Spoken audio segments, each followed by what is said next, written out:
एकदा एका क्लायंटने मला विचारलं, "सर डिझायनिंगसाठी एवढा वेळ का लागतो?" आता पूर्ण घराचं डिझाइन ही काय एका रात्रीचं मॅजिक नाहीये. ती एक मोठी प्रोसेस असते.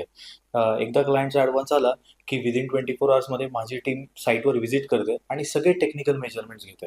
बिल्डरने तुम्हाला जो काही प्लॅन दिलेला असतो, त्याच्यामध्ये रूमची साइजेस डायरेक्ट लिहिली असतात. 10x12 kitchen, 12x14 living, 8x13 dining whatever जे असेल ते.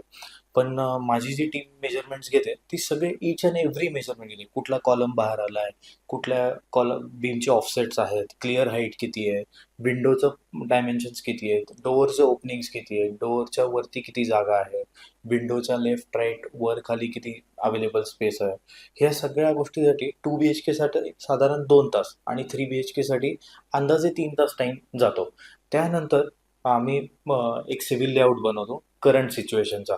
आणि त्याच्यानंतर प्रत्येक रूमचे 3 ऑप्शन्स पॉसिबल असतात. जगामध्ये तुमचा फ्लॅट कुठेही असू द्या आणि तुमच्या रिक्वायरमेंटनुसार त्याच फ्लॅटचे 3 ऑप्शन्स बनू शकतात रूम वाईज.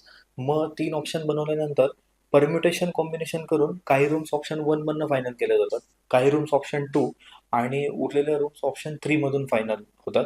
आणि क्लब करून आम्ही एक मास्टर प्लॅन बनवतो. मास्टर प्लॅनमध्ये N number of changes allowed आहेत. पण एकदा मास्टर प्लॅन फ्रीज झाला की माझे 2 टीम्स काम करतात.